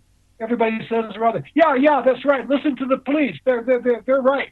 And all of a sudden they get this flood around them of, oh, well, this is a sanction. Okay. And they begin to behave themselves. I found the same thing. If we approach a demonstration, people are very angry, and police officers in blazers and very, very low-key uniforms, and you talk and you negotiate, that stuff works out all right. So, he's done a lot of work about... Hello, let me say, yeah. Speak more clearly in your microphone. You're coming in all garbled up like a Martian is interfering with the communications from Venus to Mercury. Now, let me ask you this. About police cameras. I'm very interested in police cameras. I want you to speak to the issue of police cameras and civilian cameras observing police, keeping the force honest on a level that is unprecedented in the history of the lying police department. Second, I want you to address the issue of why these tapes in Chicago came out of this horrible, horrible murder of LaQuan, and there's no audio. Why isn't there audio on those tapes? And many of these police observation cameras do not allow us to hear the audio. Is there some legal reason? Is a cover-up reason? Is it to not inflame so that we don't hear them using the N-word and other similar atrocious language? What's going on with that? So address the camera issue, keeping the lying forces honest, and address the issue of the audio. Okay. Well, first the audio. There's supposed to be audio with that, but of course, somebody's got to turn it on and turn it off. So often you don't get audio on those, but they are designed to have audio. Now, in the issue of police cameras, wait. Who is turning them on and off? Who has the authority? And if a policeman has the authority to turn off the audio, what good is it? Yeah, well, absolutely. And I'm like a bank robber. I'm a bank robber. Yeah, that could be a big problem. But let me tell you this about police body cameras. I am very, very reluctant to support the idea that police should have these body cameras. And I'll tell you why. It comes from the fact that we think that if we put body cameras on police, that solves the problem, and then we run away from it. It's kind of the American way to run to a quick fix. But I don't want a quick fix here. I want to see honest police officers with a high level of integrity out there that they don't have to wear cameras to show that they're doing a good job. And I think about my time and walking foot beats. If I had a camera on me, who wants to talk to me? And how does that change the relationship I have with the people in my neighborhood that I'm supposed to work with when I got that doggone camera on? Wait a minute. Kervin, I got to jump in here. That is, Father, I really like you, and I'm available to hear your confession in the Jewish confessional later today. Now, let me say something very serious here. I don't care where you go in the United States, to a gas station, to the Walmart, to a restaurant, to a phone booth. I don't care if you go underground. You are being photographed in this country. It is everywhere. And how do we know it? Because they had 500 photos of those terrorists back in 9/11, from the U-Haul rental to a telephone booth to a Walmart to a quick store to passing through the gate. You are being photographed. Now, if I'm being photographed going to my local 7-Eleven convenience store, why shouldn't we have photographs of men carrying weapons of mass destruction with the authority of a uniform on them? Well, I am all for people photographing police. I think that's the way it should be done. Not necessarily that police should be photographing what they're doing, but, Voltaire said, I disagree totally what you're saying, but I'll defend to the death your right to say it. I just would. Wait a minute. What you're saying, Father, Father, forgive me for interrupting. What you're saying is kind of strange to me. Forgive me for saying that, but you're like, you want a wonderful society. So you don't want any locks on our banks. Don't put any locks on the banks or cameras on the banks, because if you do so, people will think you don't trust them and they won't want to bank with you. Try that one. It won't work. And the bottom line is, surely the body cams are there not to just protect the community, but also there to protect the officers. Let's just get it right. People will also lie if they're given the opportunity. Maybe, Kervin, maybe I'm just being old-fashioned here, but I couldn't. I mean, in my deepest inward parts of me, could not imagine how the job would change from the kind of job that I did and what I would expect from police officers if I had a camera on. I just cannot grasp that. Can I ask wait, Kervin, 1 second. Let me ask a question. If you were being interviewed as the chief of police, if you were being interviewed by the chief of police, Father David, and you knew it was being recorded, or if you were being interviewed by a newspaper and you knew it was being recorded, would you not be more careful with the words you use as opposed to not being recorded? Well, I would hope that wouldn't be the case, but of course it is. Certainly. All right. Well, then that stands for the police. That's my viewpoint. You would hope that it. Still doesn't. Dear Dr. Dave, let me just. If we could believe in hope, we wouldn't have a constitution. If we could believe in hope, we wouldn't have laws. If we could believe in hope, we wouldn't have prisons. All of these things were introduced because we have a problem in our society. Yeah, Kervin and Dr. Dave, let me just say that the problem you might have talking to me is that I am an optimist. I am a person of hope. I've been beating this bush now for the last 6 or 7 years in trying to get police to listen to their communities, to comply with the laws and the values in this society.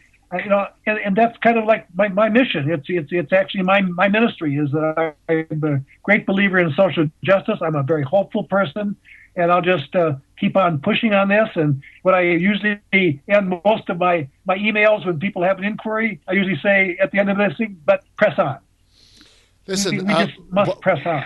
One of our followers, listeners, friends, fans, whatever, and good friend Ninjet says this: cops are killing right on camera anyway, without caring, even while these cameras are recording. So the cameras don't help, don't stop, don't increase. But what the problem that we have got is the immunity that they have, irrespective of what the camera details them doing.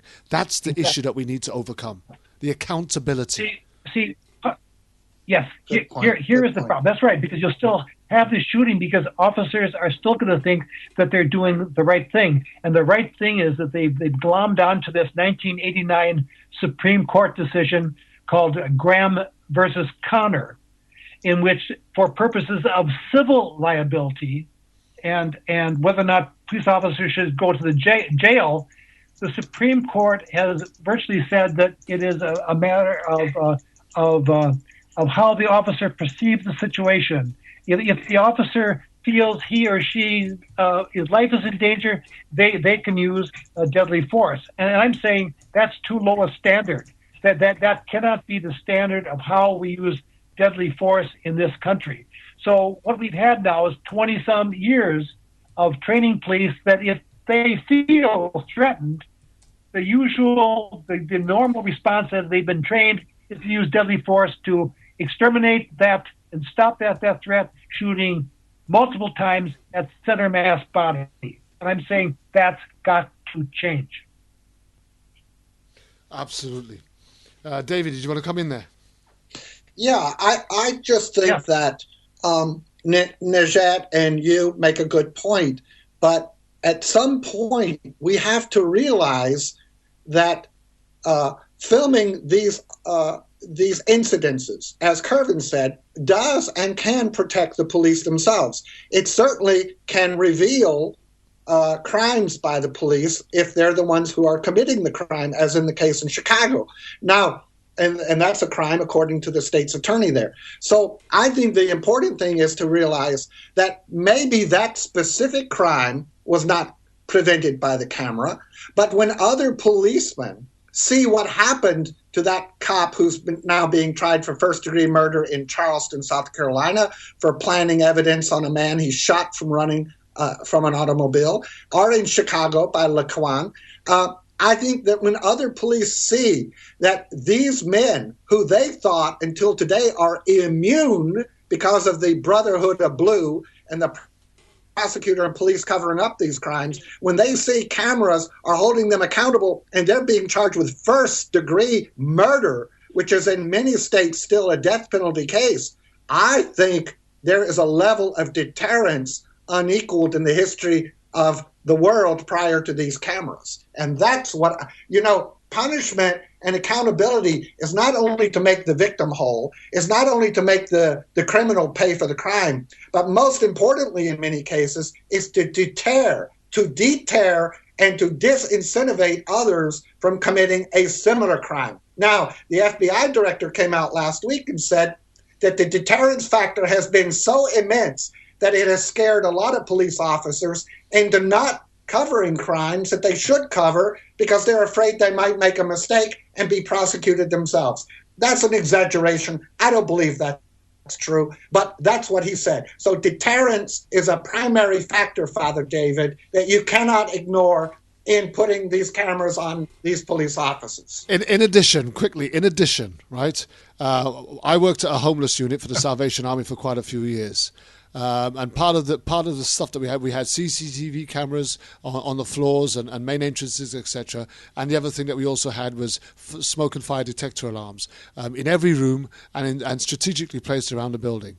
And let me tell you this: it was an immediate eviction if any resident was seen or found or was known to be tampering with either the CCTV or the smoke and fire detector alarms. In other words, you had cameras that were pointed towards certain doors, and especially that we knew that there was drug dealing taking place, etc. So we had cameras put in strategic places so that they couldn't secrete themselves, and people would go underneath the camera and lift the camera up so that it wouldn't be able to capture the image of what was going on that floor at a particular night, especially if there was going to be an act of violence perpetuated on another resident on the floor. But anybody found to be interfering with the camera, and anybody found to be covering their smoke and fire detector alarm because they were smoking in their room when they shouldn't, it would be an immediate eviction. Now, that's just a simple rule that you have for somebody that's living in a hostel.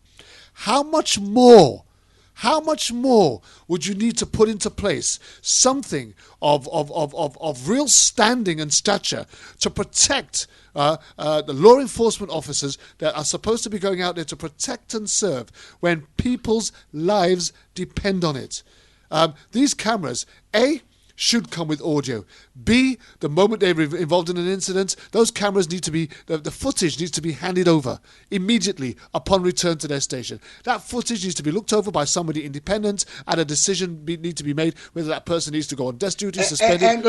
And let me add, Kervin, not only must it be handed over, but it must not be shown to the police officers involved. Because once they see it, they can formulate, as Father David said, their answer within 72 or 84 hours later, because they're not going to be questioned according to their, quote, Bill of Rights of policemen.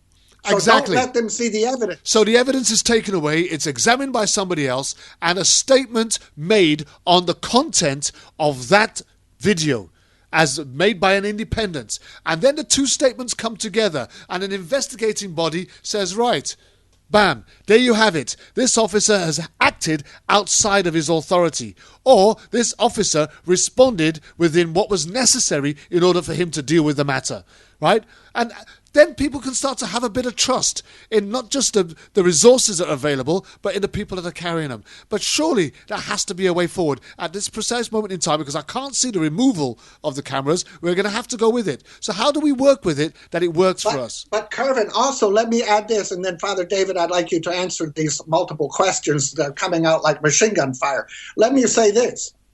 How is it possible that the representatives and the mayor, the aldermen, which is city council, and the mayor of the city of Chicago signed $5 million, $5 million away without a lawsuit in a settlement with the family of Laquand, and never showed the aldermen or the public the reason for paying out that money? If you're going to pay $5 million of my money, I want to know why, and I want to know if it's justified. And I want to know why they paid that money and didn't tell us why. Absolutely. And then let me say this. The family of Laquand in Chicago are also responsible, and I hold them responsible, because they chose to take $5 million after seeing that tape of the bloody murder of their son. The bloody murder of their son in a cold-blooded execution on the streets of Chicago, while his poor young 19-year-old body lie on the street being riddled with bullets and blood flying through the air. They took $5 million in return for remaining silent. They are responsible for every child murdered after that, because they didn't bring it to the attention of the public. Absolutely. One second. We are running out of time. In November, in November 2014, Let me just tell you this. In November 2014, a county court judge approved a $3 million out-of-court settlement resulting in a wrongful death lawsuit to be paid by the city of Cleveland to the victims' families and their lawyers. And that money, like the rest of the police department's budget, comes from the taxpayer. Imagine that. So we're going to round this up now. We've got 5 minutes left, gentlemen. In fact, we've got a couple of minutes left. There's a track I want to finish the show with. David Cooper, it's been an absolute pleasure having you on the show. How would you like to round up in 1 minute, 1.5 minutes? How would you like to round up the show? Well, there are a lot of issues here. I would say that we don't live in a perfect world. I remain reserved about the body cameras. I am open to reconsidering, but as I told you, the worst thing that I saw coming from this was, we'll put body cameras on the police, everything's okay. So that was really my position on this. I really enjoyed this conversation. It's been really good, Dr. David, to Kervin. It's just been wonderful talking with you, and hope it was some help to people to better understand their police and. And we're going to do it, and we're going to do it again. Thank you very much for joining us, Father David. Dr. David Remay, 1 minute, round it up. I want to say thank you to Father David for reaching out and having hope in a world that seems on so many occasions hopeless. I also want to express to those listening to us, I'm very sorry that I didn't have a chance to speak more. Actually, you know that I have opinions. And yeah. I am willing to change my opinions when I think somebody comes with a better one. But as Plato said, the closest we get to truth in our lifetimes is the right opinion. And the way we get to right opinion is to search out the facts, love justice, and pursue truth. Now, a friend of mine in Canada, Ivan, who you know, Kervin. Yep. Quickly round it up, David. 30 seconds. I am. Now, Ivan wrote me and said, David, maybe if you were more like Christopher Hitchens with a very calm, modulated voice, you could reach more people. And I told him, listen, I'm an Italian Jew. I love passion, and the hell with them. And I love your passion, David. And once again, it's absolutely been fantastic having you on the show. And I look forward to seeing you and being with you again next Saturday when we have another edition of Issues Today. Thank you guys very much. There's a couple of things I want to finish the show with, and there's a reason. We did a show with Outlaw and the Anonymous quite some time ago, and he made this profound statement that I felt that I want us to hear. So as we go out, I want to thank you all for joining us on Issues Today with Dr. David Remay and Father David Cooper. I'll be back with you same time next week. Issues Today, Kervin Julien on World Jam Global Radio. Thank you very much. It's for the people who are wondering why we're in the streets and we're outraged.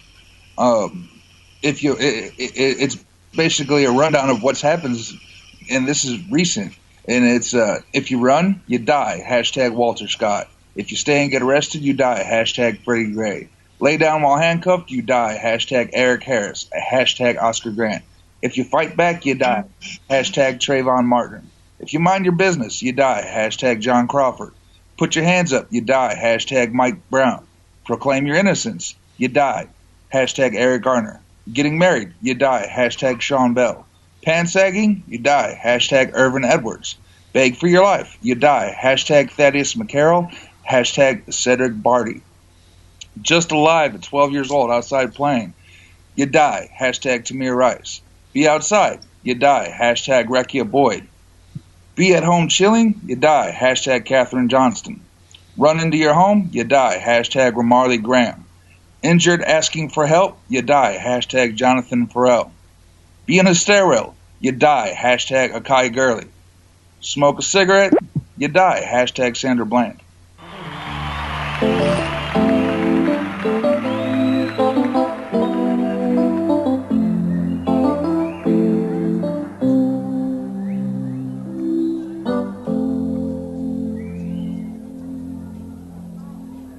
The higher you build your barriers,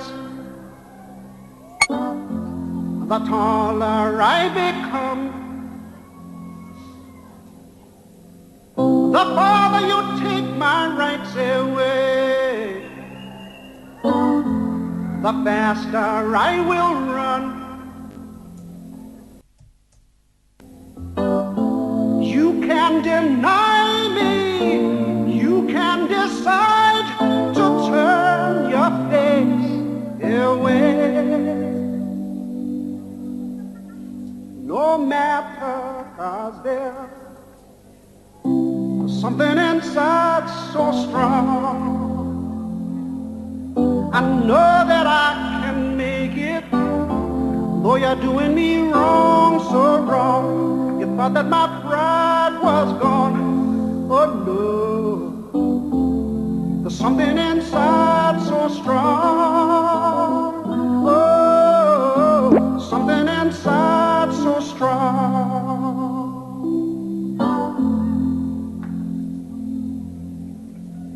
The more you refuse to hear my voice, the louder I will sing. You hide behind walls of Jericho, your lies will come tumbling. Deny my place in time, you squander wealth that's mine. My light will shine so brightly it will blind you, because there's something inside so strong.